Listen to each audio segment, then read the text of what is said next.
fake room that I left behind. Everything was up in the air this morning. Um, but really accentuated, why are we here? We're here because we all want to be happy. Um, most of us recognize that we suffer and that perhaps we can do away with all suffering. We know that we are of the nature to grow old, to have sickness, and to die. So, how do we handle that? That's a lot of pain, but perhaps pain and suffering are different. That pain is inevitable, and suffering is to some degree optional, to whatever degree we can manage and the circumstances plop us. So that's what we're here to explore, is, do we suffer? How do we suffer? Why do we suffer? And can we trim it down a little bit so it can be manageable for ourselves and for those around us? And recognizing that we create our own suffering, we also create suffering for others.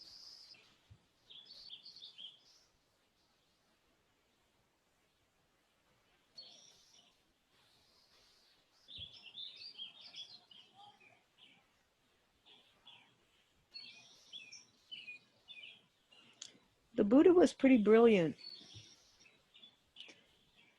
Somehow he was able to sit down and, with no fancy laboratory or MRIs or test tubes or chemicals, to get a pretty similar view to what's going on inside of us that 2,600 years of developing science is just coming to. Pretty amazing. And it's very scientific. One thing leads to another. It's a very beautiful container. It's a container a lot bigger than science, because the container not only delves into our suffering, but it delves into a real experience of the magic and the awe of being alive in this moment on this planet.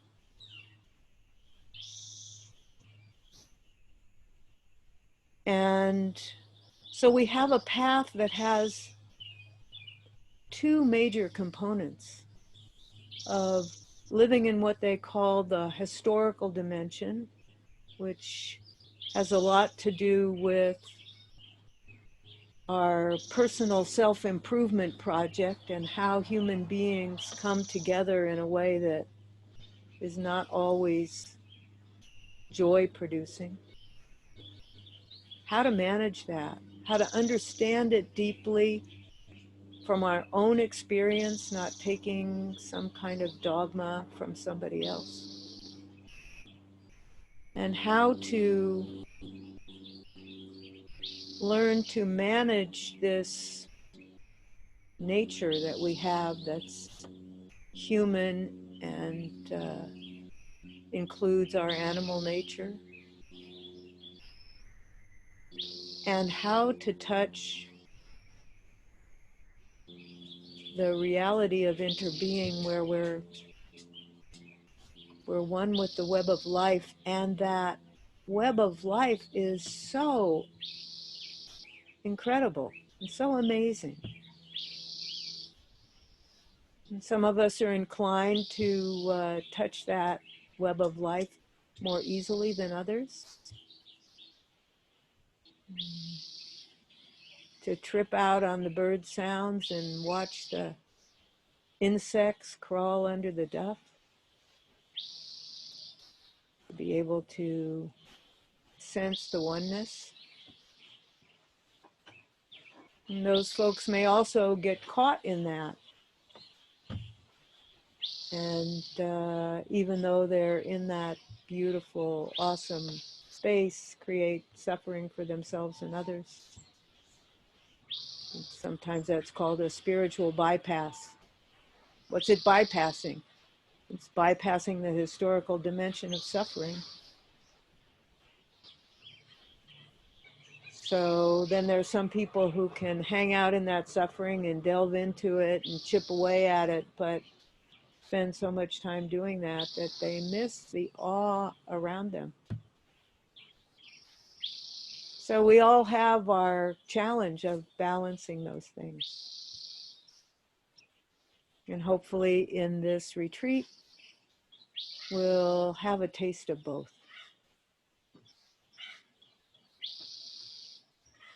We don't have to be out in the country to be fully in nature.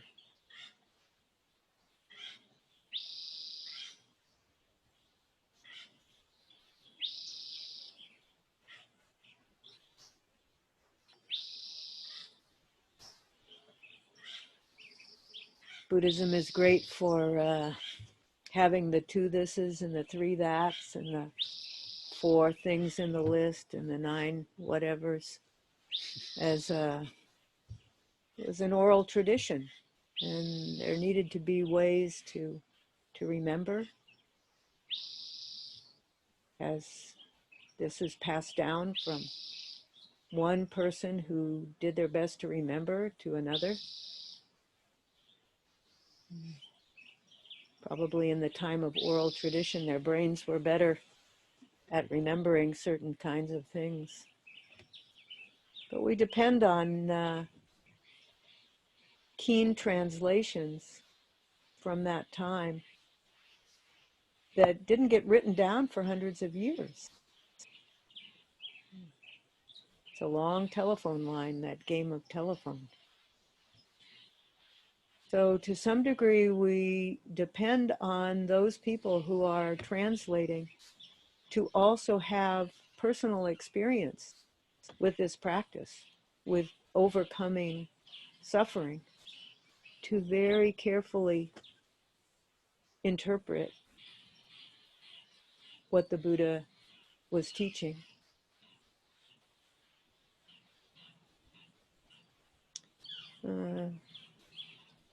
Going to name a few of the numbers. There's the noble, 4 noble truths, that we recognize that we're stuck in suffering, and that we look deeply at it and we go, I see how that's made up. Maybe it's possible to unmake it if we made it. And so the first noble truth, we recognize suffering, we recognize the cause of suffering, we recognize that there's a way out of this.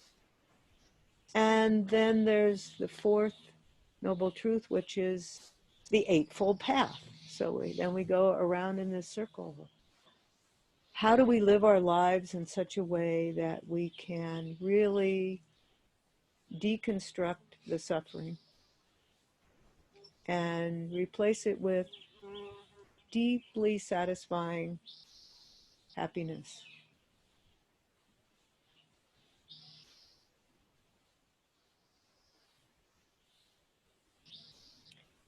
So in this process, the tradition is that we follow the precepts, the mindfulness trainings, so as to be able to have a better insight into how to live a life where we don't create so much suffering. And then comes meditation. In the West, we do it backwards. And I don't know whether that's right or wrong, but it's what we do.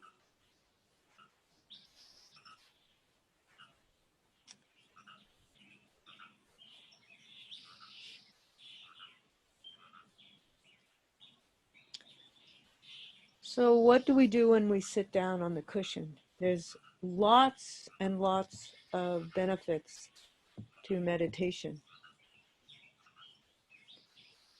And the general idea is wrapped up in something called right effort or right diligence. I had my first falling in love with Thai was watching Thai make this beautiful circle on a piece of paper. It was just like perfect. And I thought, wow, I want to do that. I want to be able to do that. I can remember lusting after the paper. How could you get that paper when he was finished with it? And soon on, when I kind of thought, okay, I got an idea, they switched to whiteboard. And I kind of mourned that for a while. But the whiteboard, Ty makes the same circle. And when he's done, he takes the eraser and he erases it. And that was my teaching.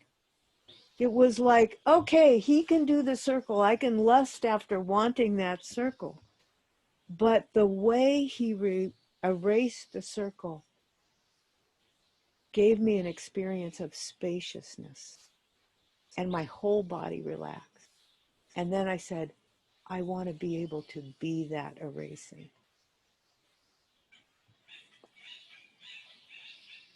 So imagine a circle. I had it all set up at home with the computer just right, and I covered the windows over with paper so that the light wouldn't be shining in, and I got my flip chart and my pens, and then I couldn't get on, right? So then I drove down and I was imagining, oh, I'm going to have Hassan and Eric stand like this, each one like this, and that would be my circle. And then I realized I can't get close to them, so the circle can't go together. Okay, so here's the circle, and I get to draw it just like Ty. And please remind me to erase it at the end, because that'll be my reward. And across the middle goes kind of like this. And in the bottom, this is our consciousness,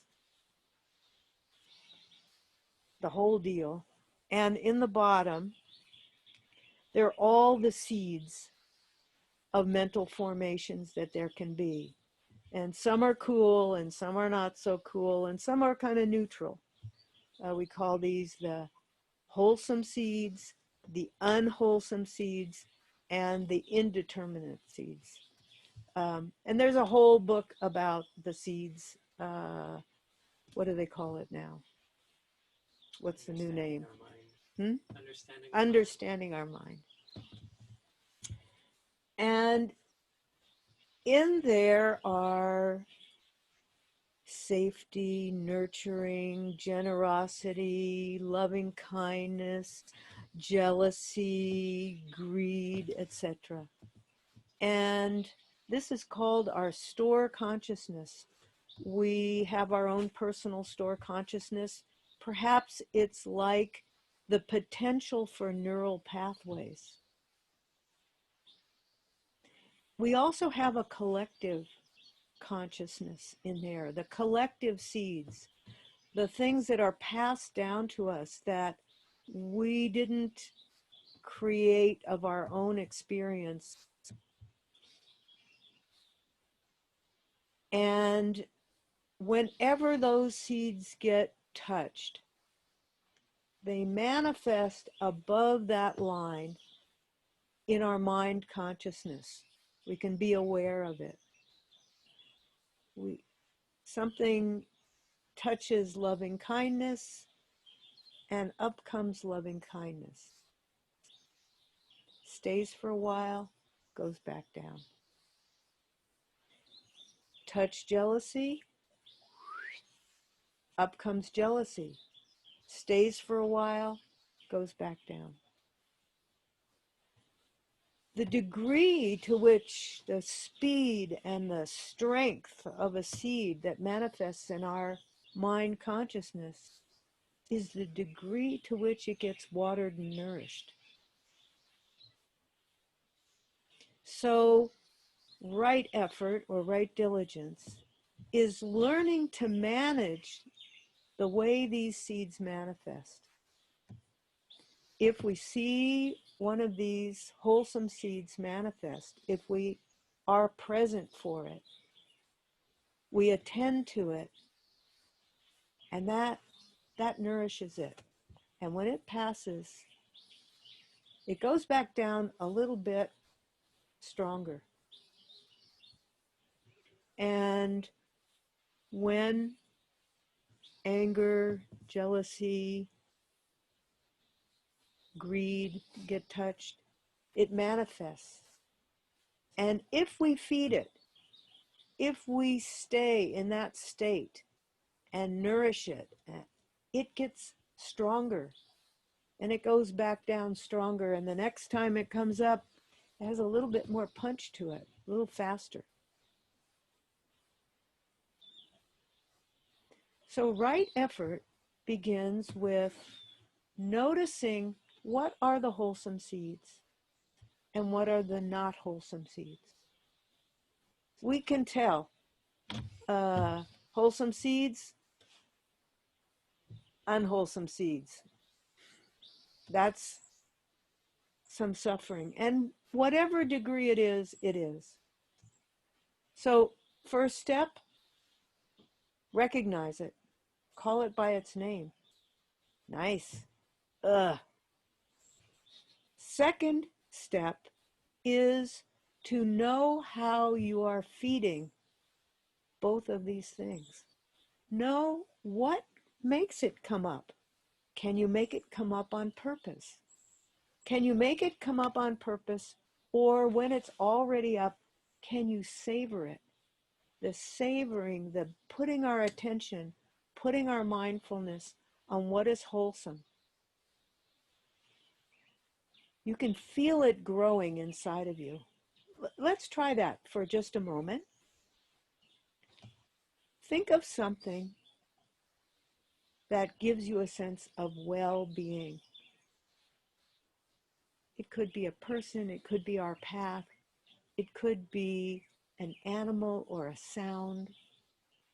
For me, in this moment, it was the joy of hearing that song, which was so corny. But I can feel it coming up in my body. And I know that this is an experience of goodness. So just give yourself a moment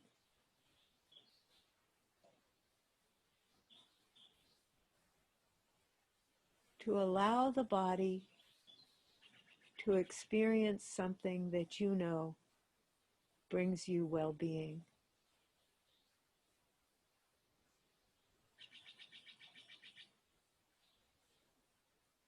We're so unaccustomed to inhabiting our bodies. That's why it's the first foundation, as we read this morning. We need to practice even being able to feel and notice our bodies.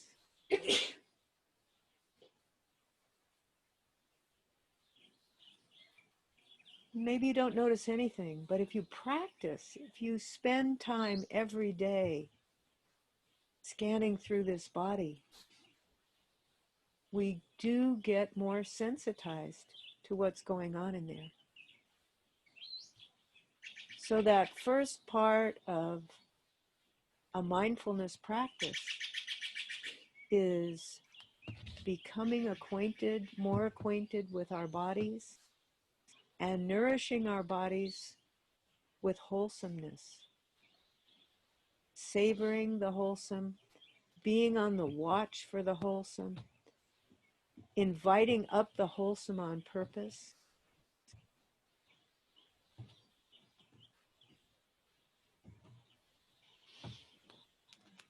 And giving ourselves a real foundation that's solid. Now, while we're doing this, life is going on. And it doesn't mean that these unwholesome seeds aren't manifesting all over the place. But our first basic practice is don't worry about those so much. Focus on this. When you have stability and you're able to notice those things that are unwholesome coming up, what Tai says is surround them with our mindfulness as if we're embracing a baby.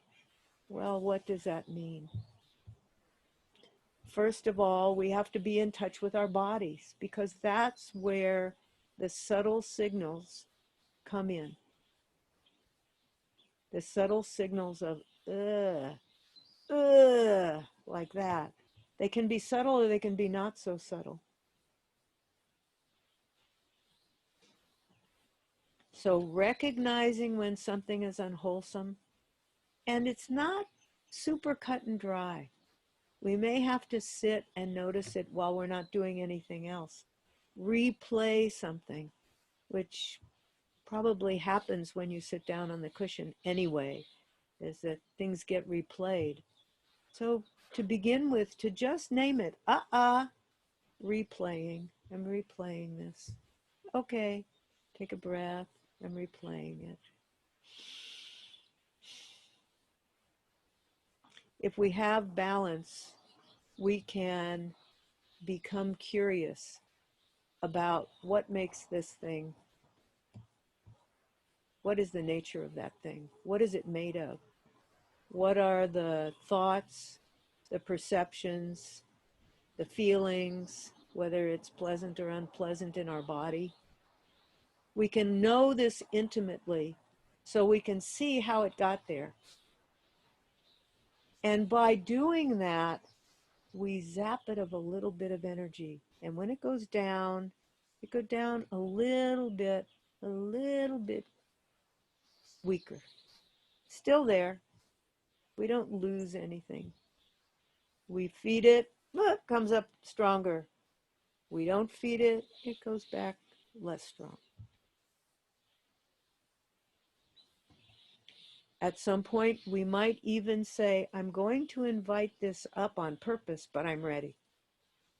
And you invite it up on purpose in a small way. And you stay with it. When you feel like it's getting bigger, it goes down. So that's right effort. How does this translate into our physiology? So I want to talk a little bit about our nervous system. Our nervous system is a combination of something that's pathetic and something that's brilliant. Not to say that, well, who knows how it developed, but in terms of evolution, that nervous system took a really, really, really long time to develop, billions of years.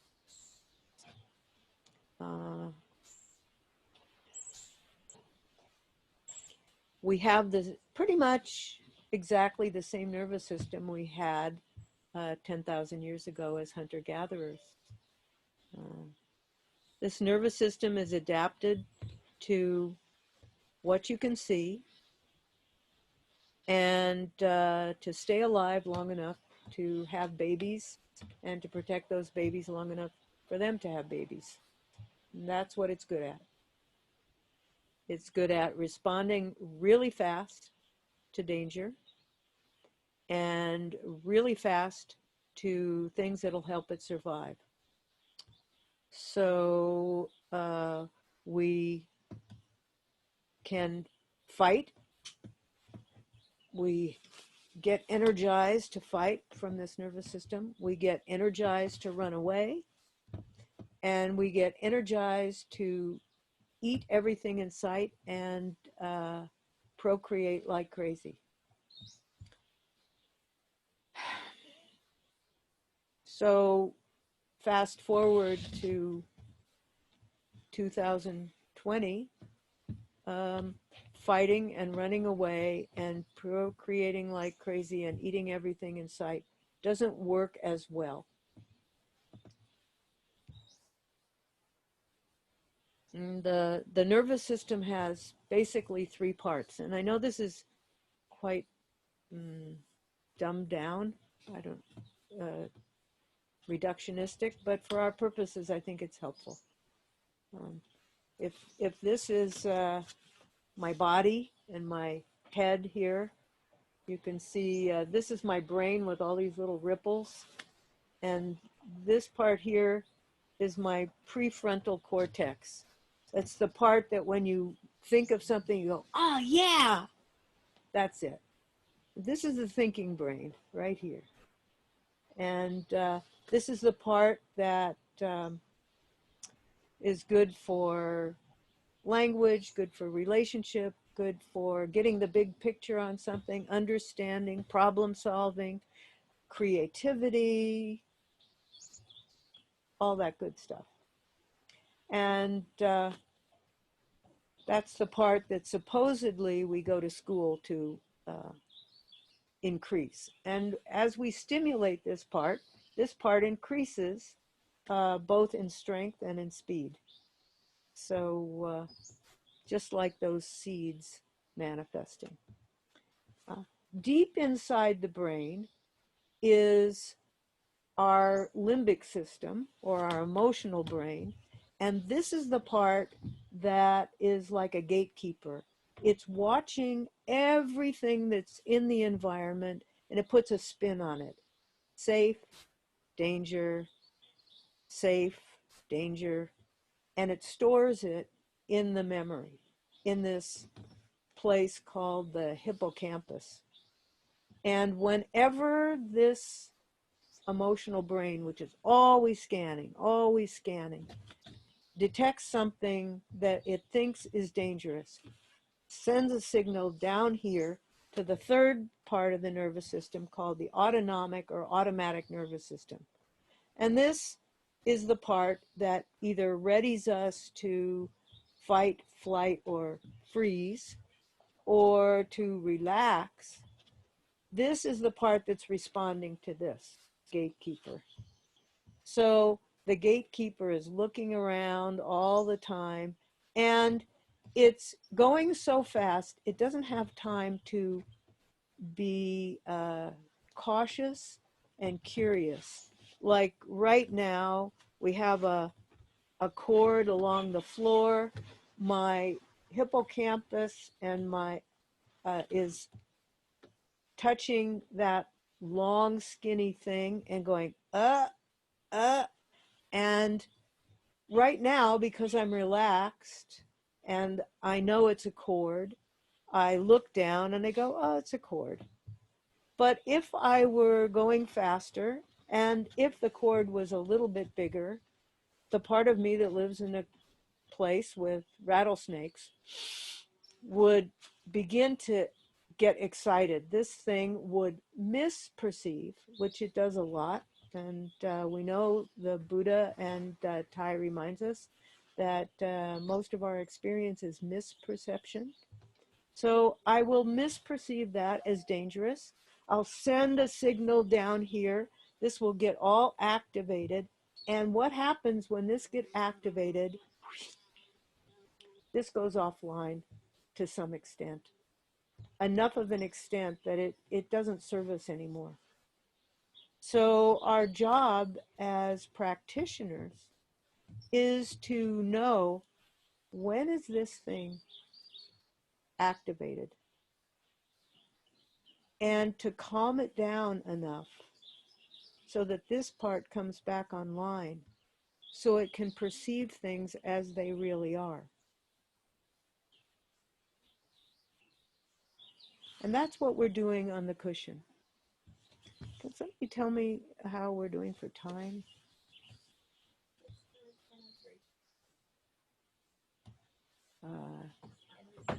Okay. So we've just been going half an hour. Okay.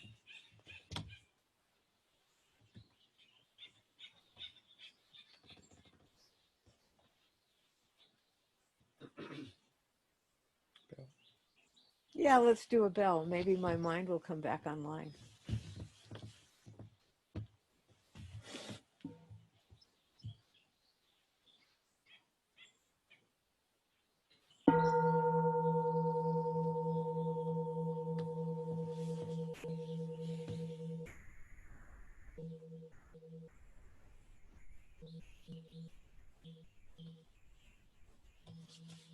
So that's an example of when I get a little tense.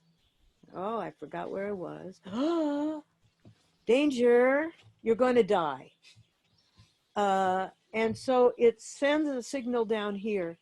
And because of my own personal history, the way I respond to it is not to fight, is not to flee, but is to freeze. This goes offline, it freezes. So a bell, somebody suggesting a bell, that's supporting me to come calm this part,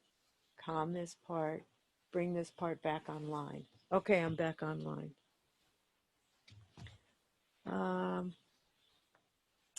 For the most part, we live in kind of a neutral zone, a mindfulness zone, a zone where we can feel low energy, but not so low that we're immobilized. We can feel sad, but not so sad we're washed away in a river of tears. We can feel excited, but not so excited that we just run after whatever it is and do something that might be dangerous.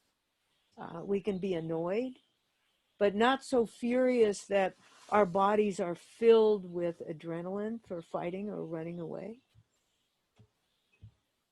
So we're in this kind of mindful zone, and that's the place where you can be curious about things. That's the place where you have the best chance of seeing things as they are, seeing the beauty in the world, seeing the danger potential, seeing the interconnectedness, and seeing how we create suffering for ourselves. This is the zone we're going for when we sit down on the cushion. But it isn't always what we get. Because in our lives, when we have difficulties and we remember those difficulties, and we don't necessarily remember them cognitively with this part remembers things as a story. And we know that it happened in the past. This part remembers them as preparation for what are you going to do right now, because you're confronted with danger.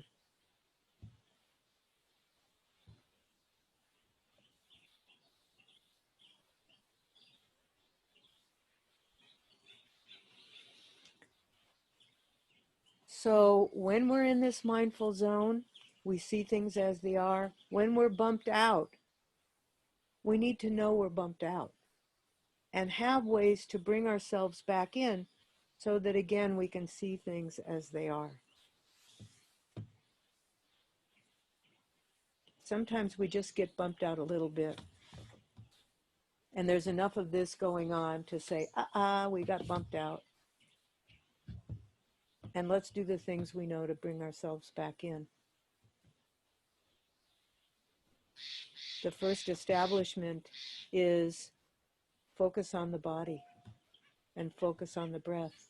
When we breathe in deeply and breathe out slowly, that sets this parasympathetic nervous system into action. And it actually calms the body, takes this offline, puts this online. And that's the foundation of our practice, those 16 exercises of the full awareness of breathing, the Anapanasati Sutra. It's very clever. It starts with that breathing to help us relax, goes right into the body, tells us how to notice the body, tells us how to calm the body, tells us how to gladden the body, or I should say it encourages us to do those things, so that this part is available to see things as they are. I spent a goodly number of years trying to just follow my breathing, and I couldn't do it. Someone suggested to me maybe I was in the wrong path, and I didn't like that. So I kept trying, and I kept not having a very helpful experience on the cushion. And then what I realized was it reminded me of when I was a child, and I would lie in bed at night trying to go to sleep, and I would notice my breathing, and I would feel like I couldn't catch my full breath. And I would get scared, and I would be more awake. And so for me to begin following my breath didn't work. That any of the things that bounce us out of that zone are not necessarily good objects of concentration to begin with. Now I can focus on my breath and I can enjoy my breath. But it took me learning what to do when I get bounced out of that zone in order to come back. The Buddha suggests that we look at whether it's a long breath or a short breath. I think that's really a way of saying, notice all the intricacies of breath.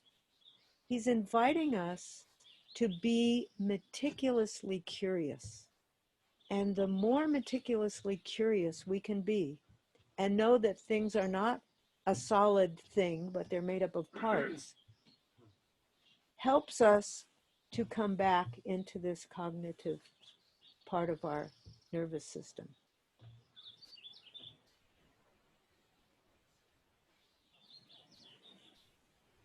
Once we've established ourselves in the body, we can move on to noticing the same things in our mind. What are our thoughts made of? How do they manifest in the body? All of these things are things that we can use as objects of concentration in addition to our breath.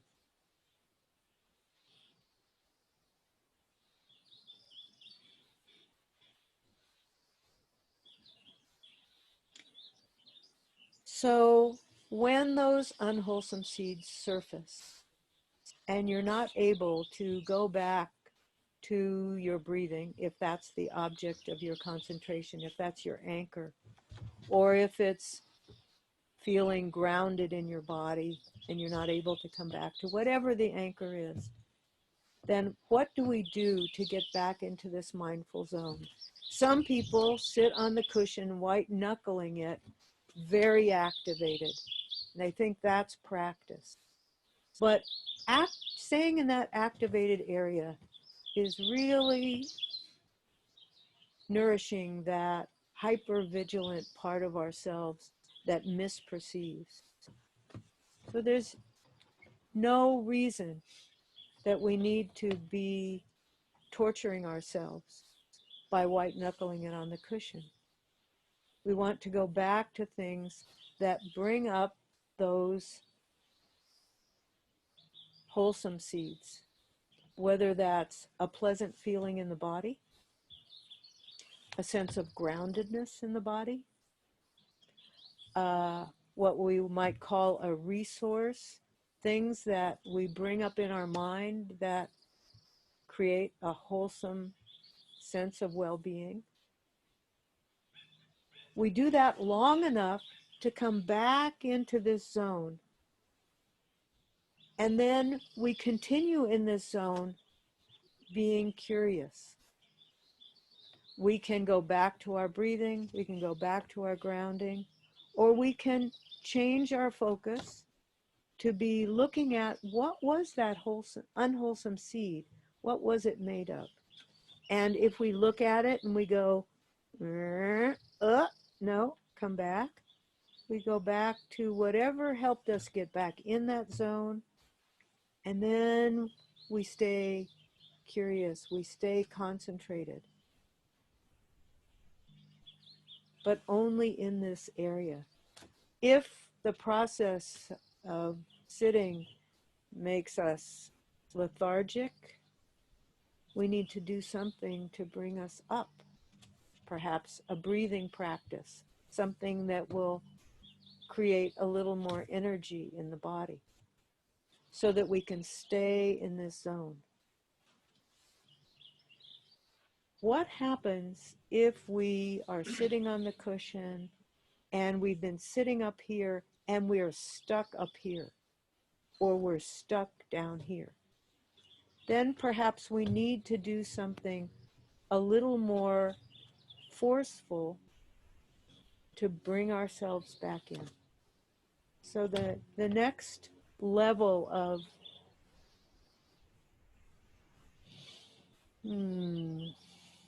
managing our nervous system, managing being in that mindful, equanimous state, is to bring ourselves back to things that are absolutely the most basic.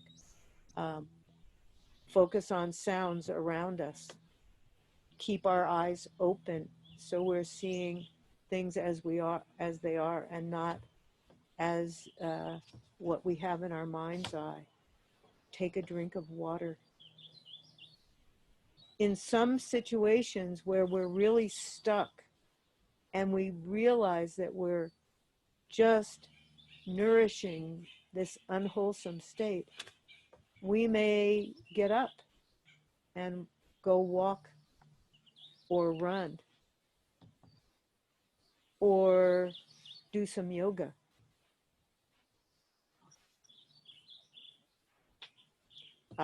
Bowing practices.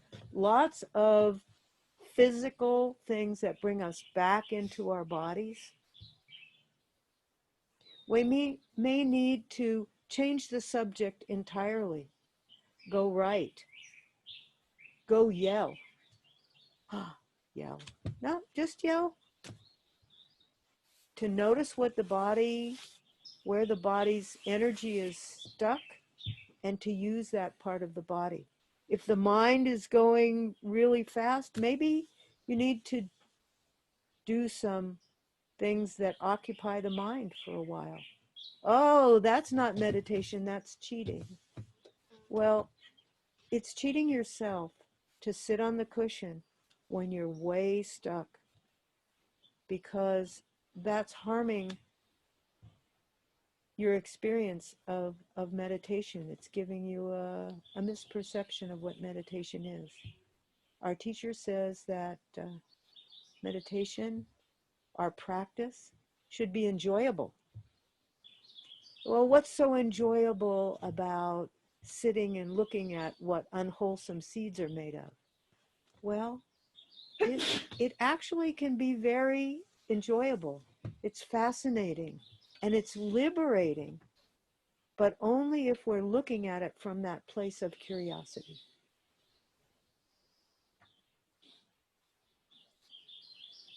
So what happens if we get up from the cushion and we bow and we do yoga and we scream and blah, blah, blah, and we're still stuck there? Then we go find a friend. And we find somebody who's trustworthy, who can listen.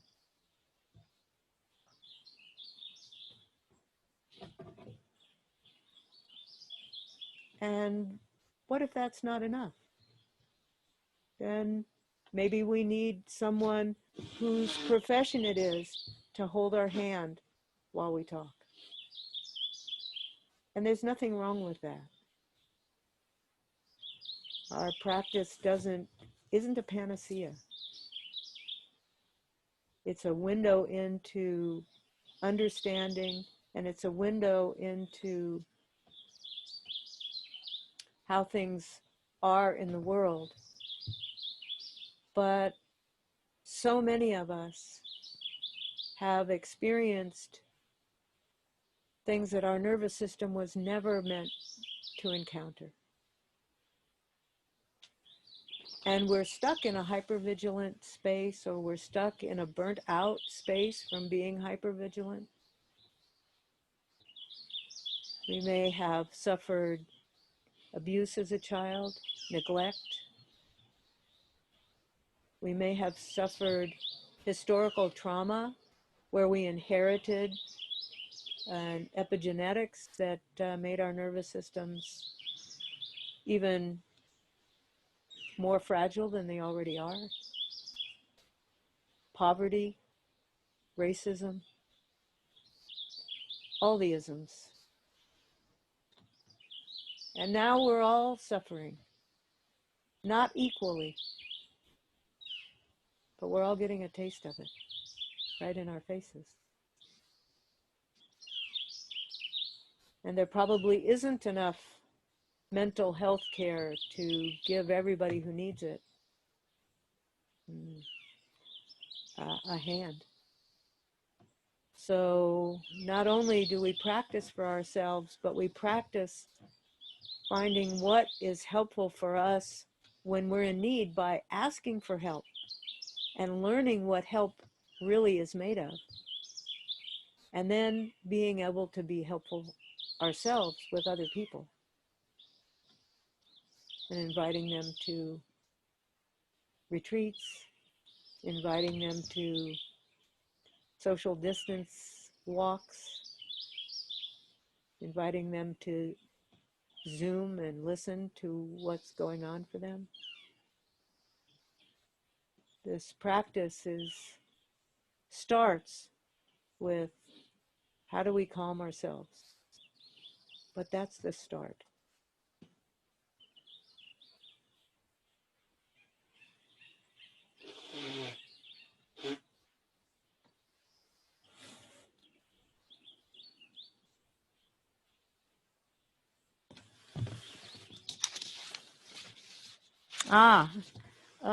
I heard someone talking about being with pain.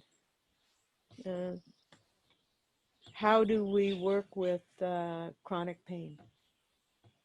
Many of the same things that I've been talking about work with pain.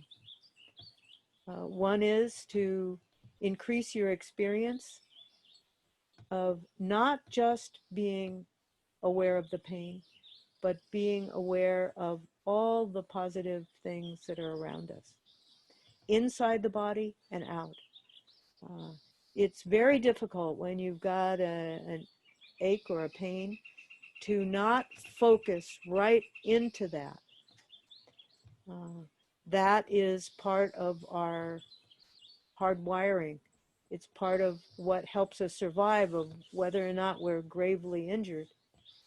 But once you know that there's nothing to do, then how do you shift your attention? Two ways. One is to try and notice what the pain is made of. Whether the pain is increasing, decreasing, sharp, dull, changing, or steady, all that kind of stuff. And by focusing in on just one element, we're not overwhelmed by the whole of it. Another thing we can do is train our attention to focus on some part that's pleasant. There's usually some part, if we're alive, that's pleasant. What happens if you try and just notice the sun on the back of your neck? And how does that affect the pain? Those are ways to work with the pain. To say that this part is responsible for habits. Anything you do in response to something, some outer stimulus or inner stimulus in your mind, Anything you do over and over and over again is going to manifest more quickly and more strongly. And that's how we make a habit. So what can we do to undo the habit? First, we need to notice what it's made of, what it's responding to, exactly how it responds, and what are some possible alternatives. And then it's a matter of will in some ways to begin to say, okay, I'm going to make a commitment to do this for 3 weeks, whatever. Ty says it takes 3 weeks to make a new habit. So what do? We practice that thing over and over.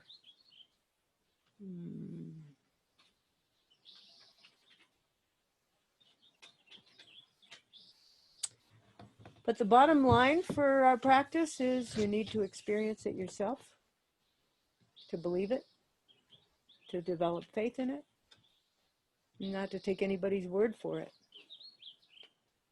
And to know the difference between when we're being kind to ourselves by being flexible and shifting our practice, and when we're deceiving ourselves prematurely. If we're in this zone, then hang in there. And if we're not in this zone, try to get back in. And if you can't get back in, that's when you do something different. So that this zone, while it begins like this, begins to stretch, so that we have more and more equanimity with more and more of the life situations that we're encountering. And that's going to be vital. Not going to be, that is vital. Because if we don't stretch this and we guard our little zone, our zone begins to shrink.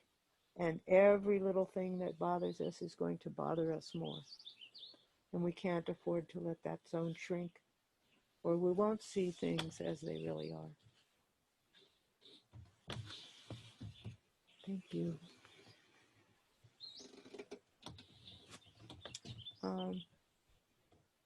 Yeah, a bell, and then let's see if we have time for a little Q&A.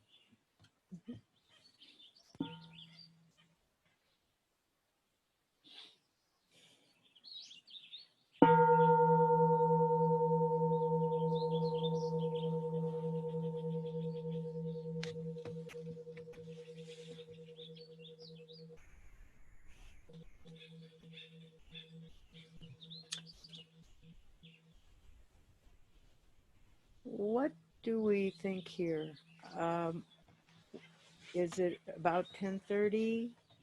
Do we want to just stop then at 10:30? Do we want to make a little space for questions? Because I know we got this part cut short. Yeah, I think some questions would be fine. Perhaps, however you want to receive questions, whether people speak them or type them in the chat box, Melanie can read them. Please coordinate. Let's have them typed into the chat box.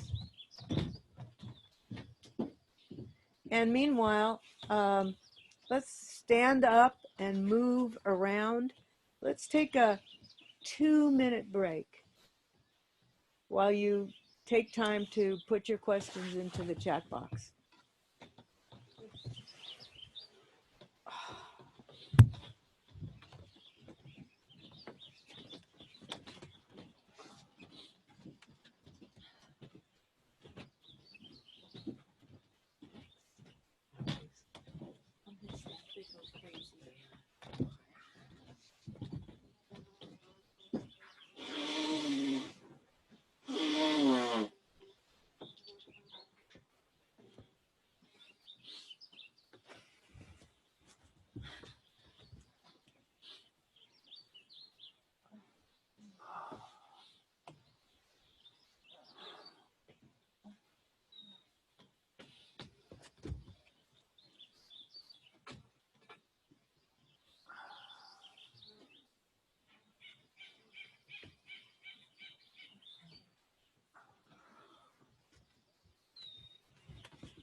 Start with one more bell.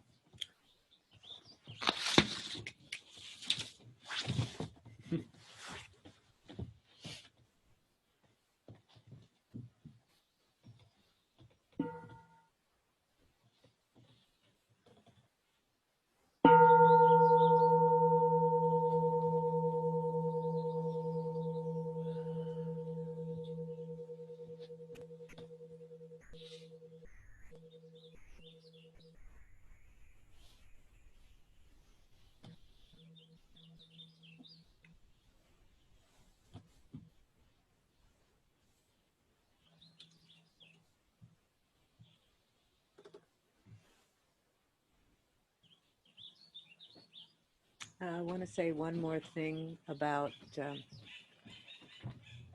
our nervous system, more explicit.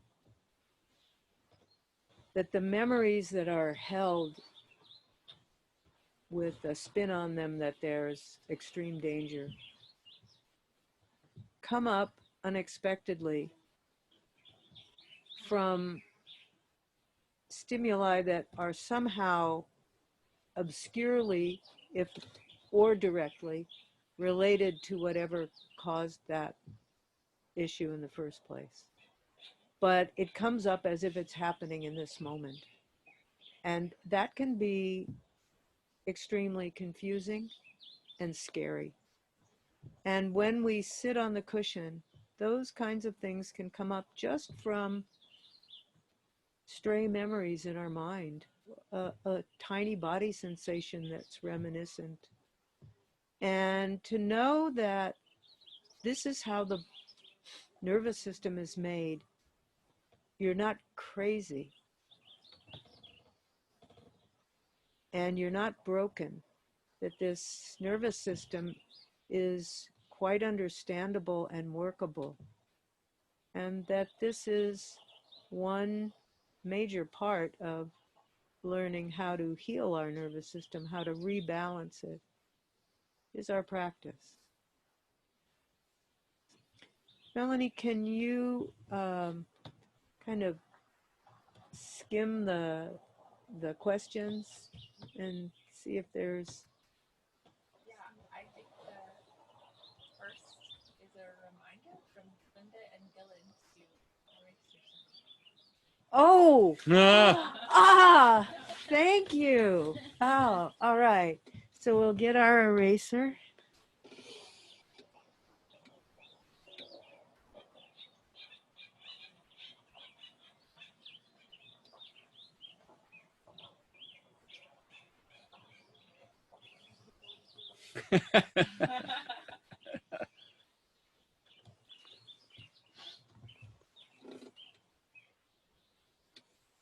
Takes a sangha to do. Thank you. Thank you so much. You might repeat the question too that Melanie asks. Oh, okay. Thanks. So the first question from Laura. She says, "Thank you for the wonderful talk. I have a brief question. When you were talking about the zone, could you call this a zone of resilience?" Sure. Zone of resilience, window of tolerance, mindful equanimity, all those things. You know, the Buddha may have been the first to label these things, but everybody's discovering it on their own from their own direction, and they have their own private label to put on it. And so be it. Thank you.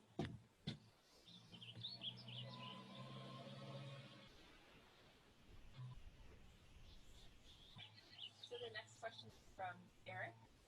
Where can we find more info about the other establishments? Do you want to repeat the question? So where can we find information on the 4 establishments of mindfulness? And they're actually quite long, right, and very detailed, not what you find in the chanting book. And we have several Buddhist scholars here who could probably give you over there. You have to talk loud. One really easy way to get that information. One really easy way to get that information if you don't have a lot of sutra text is to go to the website Access to Insight.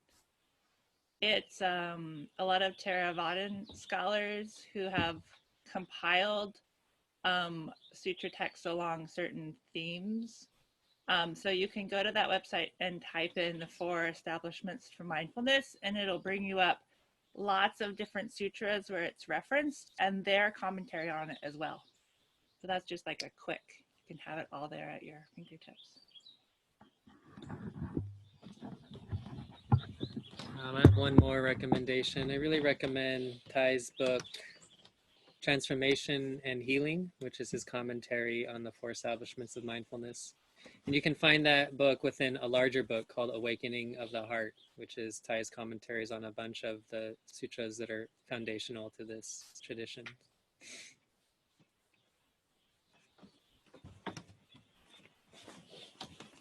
More questions?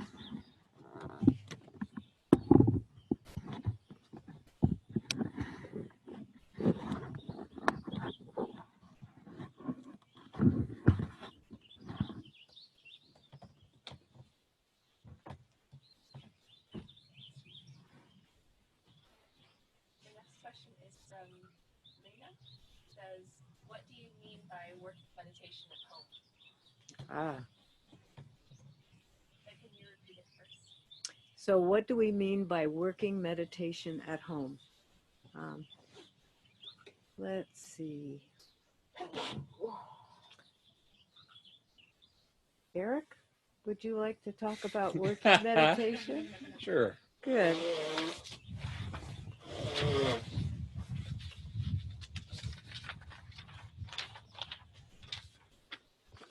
So Joanne shared really beautifully this morning around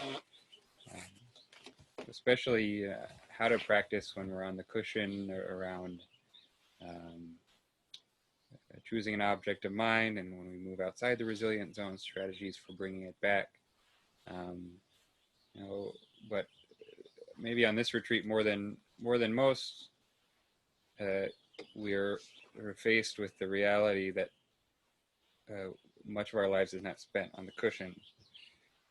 So we got to figure out how to continue practicing the watering of wholesome seeds, the cultivation of presence while doing stuff. And normally on a retreat, what would happen is we would say, all right, well, these 4 people are going to follow Jonathan, and he's going to show them some invasive plants to help remove, and Kim's going to lead 4 or 5 people in preparing lunch. But of course, you're unable to help us weed right now, which is unfortunate. For us, although, I have to imagine that there are probably tasks in your living space that might be calling out for attention. And you know what those tasks are better than we do. So actually, when we started planning this retreat, this is one of the more exciting aspects of it for me, in that it's a lot less artificial than a working meditation might be on a residential retreat, because you're there right now in your environment, and you have an opportunity to do the things that you always have to do. Maybe it's dishes, maybe it's sweeping or cleaning the toilet, or but we're also still sort of within the container of the retreat. We just had a really lovely talk.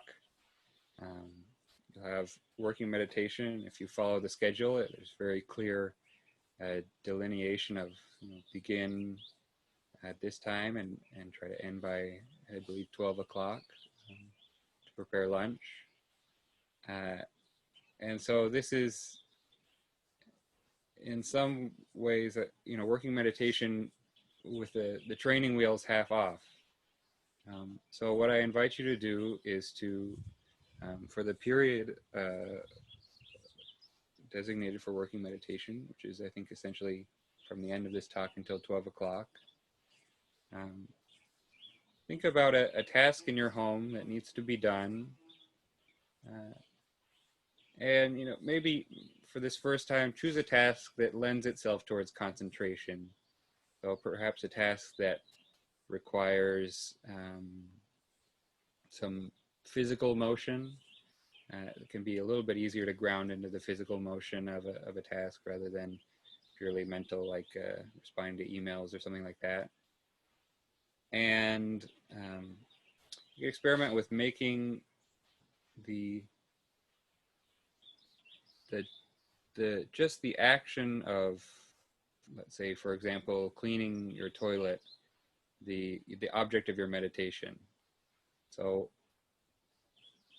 feeling your right arm reach forward along the toilet seat and then back and then forward again and then lifting off, feeling the spray, your left hand lift up the spray bottle, your left index finger contract to expel whatever cleaning solution you're using. Can you do it in that direction? Oh, sorry. Away from Joanne.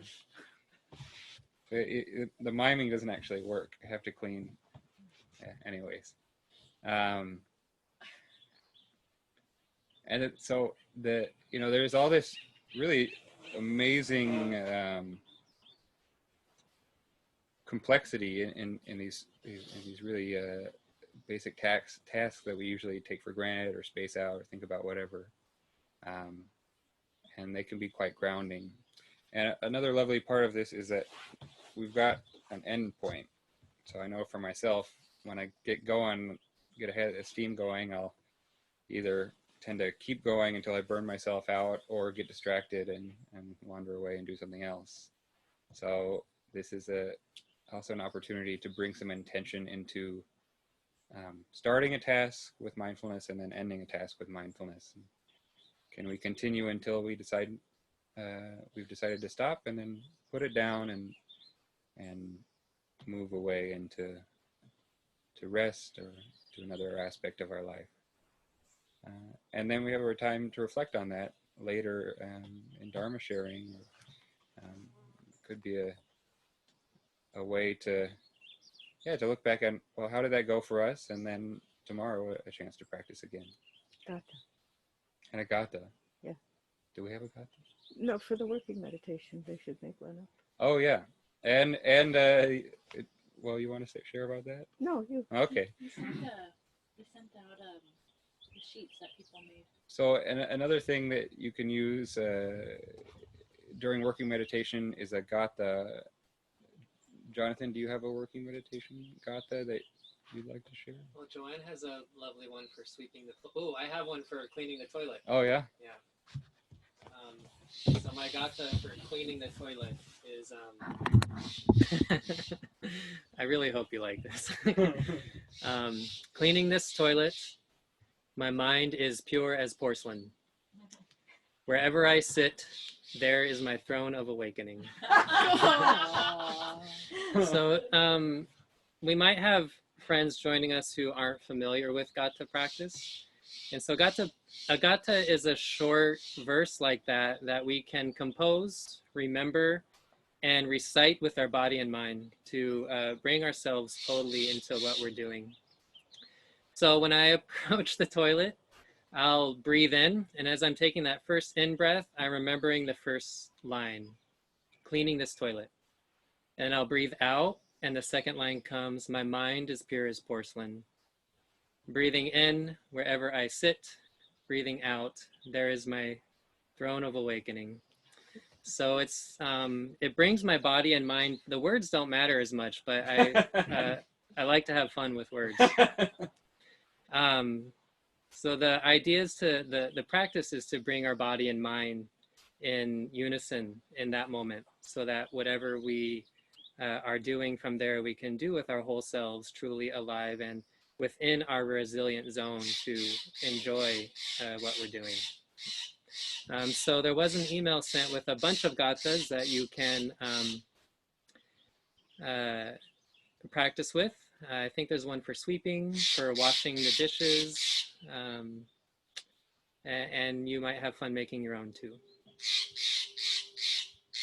I'm thinking that we've gone on for quite a while, and I would just like to have people have a way to contact us in case of emergency, or perhaps they're experiencing some difficulty and need some personal help. How could that best happen?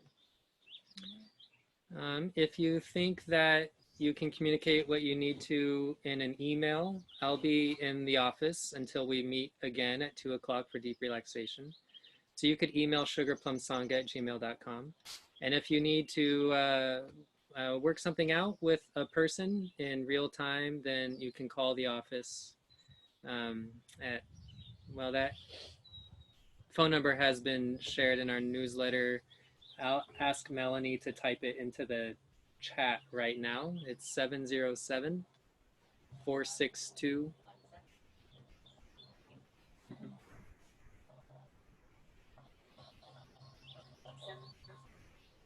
462 1016.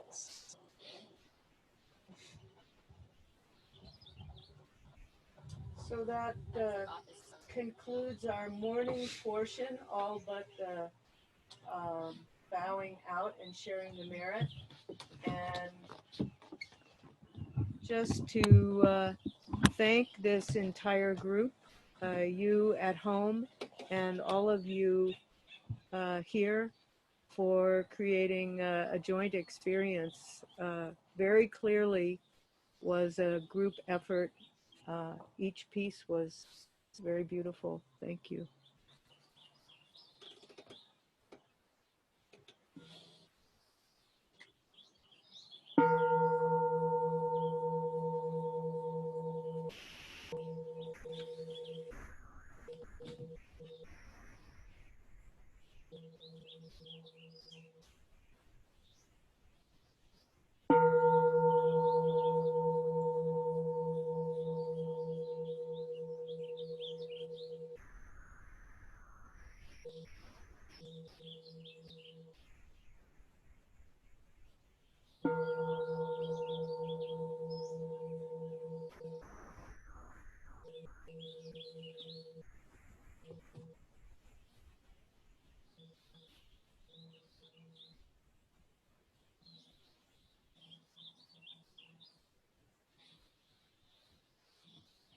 Well, thank you all, and thank you, Joanne, for sharing a beautiful talk with us today.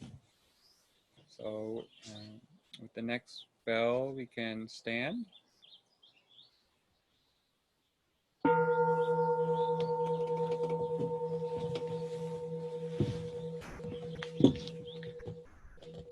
And offer our gratitude to each other for being here, body and mind today.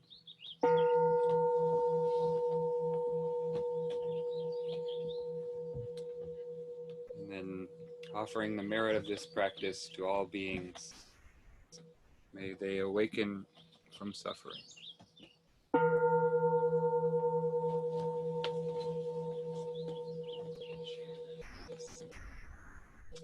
Signing off. The signing off, Ganta, if I can remember. Signing off. My heart is full of love. Now, to awaken the body and bring life into it. I rise and move into the world, determined to live in the present moment.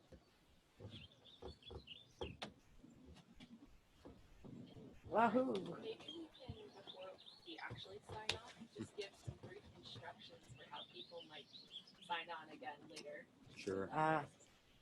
So So before we sign off, some brief instructions about signing on, provided by someone who knows how to do that. Yeah. Is that you, Jonathan?